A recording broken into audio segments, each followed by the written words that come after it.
우리는 왜 불평등한가? 다소 좀 부담스러운 제목인데 영어가 떴는데 이 말 어디서 들어보신 적 있으신가요? 우리가 99%다라는 얘기죠. 이 말을 들으면 어떤 장소가 떠오르십니까? 이 구호는 이제 글로벌 금융 위기가 터지고 나서 그 미국에서 이제 많은 사람들이 이제 집을 압류당해 가지고 길거리 나앉은 사람들이 많았죠. 근데 이제 그런 와중에서 뭐 일부 금융회사나 아니면 이제 대기업 CEO 같은 경우는 막 뭐 보너스를 받고 퇴직금을 거액의 그 퇴직금을 받아가지고 이제 돈 잔치를 막 하고 이제 그런 것에 대해서 이제 분노한 이제 군중들이 이런 이제 이렇게 부르짖었던 구호가 바로 이 구호가 되겠습니다. 우리나라도 이와 비슷한 구호가 있었습니다. 생각나시는 거 있으세요? 아주 비슷합니다. 이겁니다. 내가 흙수저다. 뭐 내가 네 애비다. 뭐 이런 것처럼 내가 흙수저다라는 얘기. 이 흙수저의 반대말이 뭐죠? 네, 이거는 다 아시네. 스스로 본인이 흙수저라고 혹시 생각하시는 분 손 들어보세요. 저만 흙수저인가요?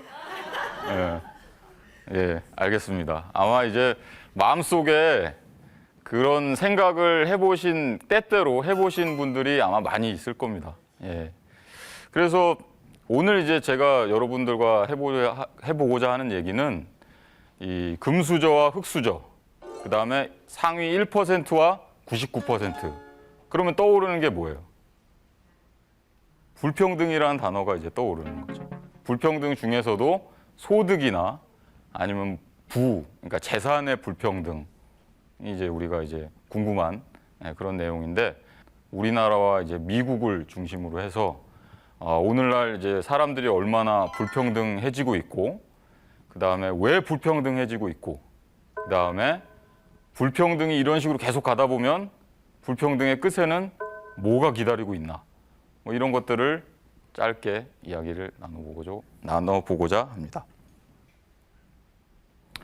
자, 이건 이제 미국의 데이터입니다. 미국의 상위 소득 계층이 그 전체 미국 국민 소득 중에서 얼마만큼을 가져가고 있는가를 보여주는 그림입니다. 1920년대 중후반 정도 되면은 이제 절반 정도를 상위 10%가 가져가고 있습니다. 그러니까 전체 국민 소득 중에 파이의 절반을 상위 10%가 가져가는 거죠. 그랬다가 이제 점점점 이제 뭐 세계 2차 대전도 하고 뭐 전쟁도 하고 그다음에 복지 국가도 생기고 그러면서 점점점 그 비율이 떨어집니다. 떨어지다가 70년대 중후반 정도가 되면은 이게 다시 이제 올라가기 시작을 해요. 뒤에 그림을 보시면 아시겠지만 그래가지고 이제 2000년대를 지나면서 이제 쭉 올라와서 이 그림의 맨 마지막은 2015년인데요. 2015년이 되면 다시 옛날로 돌아갑니다. 그러니까 상위 10%가 전체 소득의 절반을 가져가는 사회로 이제 한 100년 전쯤으로 다시 돌아간 거죠. 이제 상위 1% 같은 경우도 똑같습니다. 똑같아요. 그 움직임은 똑같습니다. 근데 이제 최근에 그래가지고 이제 최근이 되면 2015년에는 이제 상위 1%가 약 22% 정도의 소득을 가져갑니다. 자, 이건 이제 미국의 얘기고요. 그럼 우리나라는 어떻습니까? 우리나라는 좀 자료가 없어요. 중간에 없는 자료가 많아가지고 중간중간 좀 비어 있는데 그래도 확실한 거는 뭐냐면은 그냥 비슷하게 유지가 되다가 1990년대 중후반 정도가 되면서 이게 올라가기 시작합니다. 상위 10%가 가진 저 때문에 좀 가려서 안 보이지.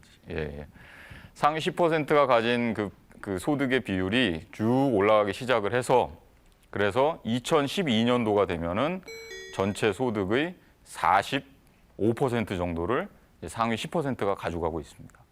요거는 이제 2012년도까지만 나와 있는데 이제 최근에 연구에 따르면은 2015년도 기준으로 보면 우리나라가 미국에 이어서 세계 2위라고 하더라고요. 그래서 상위 10%가 전체 소득의 48.5%를 가져가고 있습니다. 그러니까 여러분 맨날 우리가 뭐 다른 나라에 뒤지는데 이런 거 불평등은 우리가 세계 2위라고 하니까 아주 기분이 이게 좋은 건지 나쁜 건지 잘 모르겠지만 이런 식으로 이제 불평등이 심화되고 있는데 왜 그런지 이 뭐가 문제인지를 알려면은 우리가 좀 그러니까 소득이 나눠질 때 그 단계를 좀 봐야 됩니다. 그러니까 단계가 크게 보면 세 단계로 나뉘는데요. 그러니까 소득이 분배가 될 때. 첫 번째는 뭐냐면 노동의 대가와 자본의 대가가 나눠지는 거. 이제 그런 걸 우리가 경제학에서는 기능적 소득 분배라고 합니다. 뭐 이 말은 별로 전혀 중요한 게 아닙니다. 그 다음에 이제 노동의 몫이 이제 나눠지면 그 노동의 몫을 가지고서 나누죠. 그게 예를 들면 이제 대기업 노동자와 중소기업 노동자, 그 다음에 정규직과 비정규직, 얼마만큼 가져갈 것인지 나눌 겁니다. 이제 그런 걸 우리가 이제 두 번째 인적 혹은 뭐 계층별 소득 분배라고 얘기를 합니다. 그다음 마지막 세 번째는 정부가 여러분들이 이제 시장에서 이렇게 임금이 결정이 되고 나면 그 중에 일부를 정부가 세금으로도 걷고 뭐 국민연금으로도 걷고 이렇게 걷어가죠. 그 다음에 이제 그것들을 이제 어려운 분들을 이제 복지 서비스를 제공하는데 사용합니다. 이제 그런 걸 우리가 이제 2차적 소득 분배, 재분배 정책이라고 이제 하죠. 사실 우리나라랑 미국은 다 문제예요. 세 단계 다 문제가 있습니다. 그 첫 번째 단계에서 과연 뭐가 문제인지 한번 살펴보도록 하겠습니다. 그러니까 노동과 자본 사이에 소득 분배, 한쪽이 너무 많이 가져가고 있다는 얘기죠. 한마디로 말씀드리면. 자, 그러면 미국을 한번 그럼 보도록 하겠습니다. 이건 이제 미국의 노동소득 분배율이라는 걸 그림으로 그려놓은 건데요. 노동소득 분배율이라는 건 아주 쉽게 얘기하면 100이라는 파일을 그중에 얼마만큼의 비중을 노동의 대가로 가져갔느냐, 노동자들이 이제 그걸 얘기를 해주는 겁니다. 지금 보면 이제 그 그래프를 보시면은 줄기차게 떨어지고 있다는 걸 여러분들 아실 수가 있습니다. 특히 언제부터 떨어지기 시작했냐면은 70년대 중반 넘어서면서부터 지금 이제 떨어지고 있어요. 그러니까 이 얘기는 무슨 얘기냐면 여러분들이 일을 해서 노동을 해서 돈을 버는 것보다 돈이, 즉 자본이 돈을 버는 속도가 더 빨라졌다는 얘기입니다. 우리나라는 그럼 어떨까요? 우리나라도 마찬가지입니다. 근데 우리나라는 좀 뭐가 많죠, 지금. 공통점은 뭐냐면 90년대 중후반을 지나면서 급격하게 떨어지고 있다는 거죠. 그러니까 노동자들이 가져가는 몫이 떨어지고 있다는 얘기입니다. 그것도 제가 말씀드린 데 90년대 중후반, 즉 불평등이 나빠지기 시작한 그 시점부터 그렇다는 얘기죠. 왜 이렇게 노동자가 가져가는 몫이 줄어들까요? 이 경제학자들이 크게 보는 네 가지 이유가 있습니다. 그 첫 번째 이유는 기술이 발달한다는 거예요.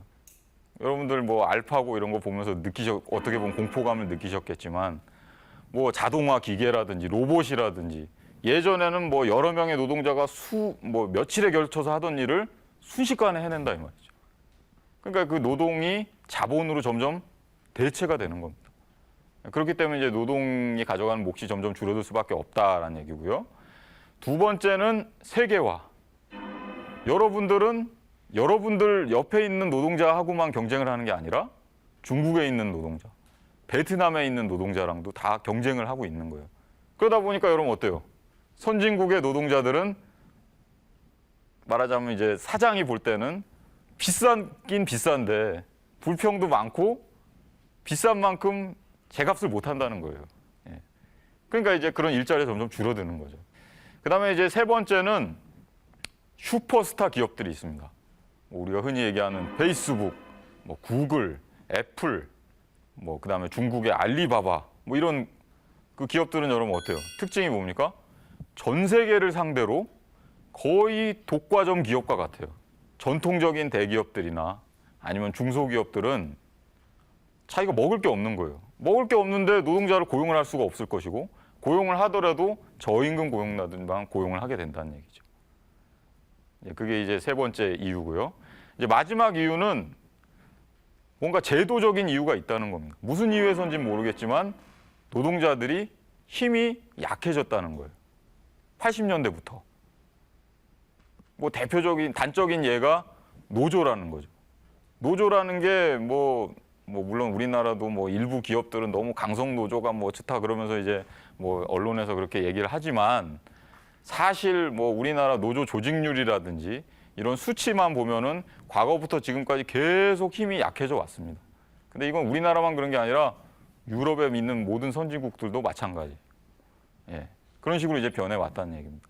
여기서는 제가 이 네 번째 이유에 조금 주목을 해보려고 합니다. 1, 2, 3번 이유는 여러분들이 취직을 하기만 하면 여러분들은 여러분들이 일한 만큼 월급을 받습니다. 다만 노동의 몫이 줄어든 이유는 뭐냐면 일자리가 없어서예요. 1, 2, 3번 이유에 따르면. 왜냐하면 노동이 더 이상 필요가 없으니까. 근데 마지막 이유는 특징이 뭐냐면 여러분들이 일을 하더라도 일자리가 있어도 여러분들이 협상력이 약하기 때문에 여러분들이 일한 만큼 월급을 못 받는다는 겁니다. 그렇기 때문에 여러분들의 몫이 줄어들고 있다는 거예요. 과연 진짜 그런지 한번 데이터를 통해서 보겠습니다. 과연 우리는 일한 만큼 벌고 있는가?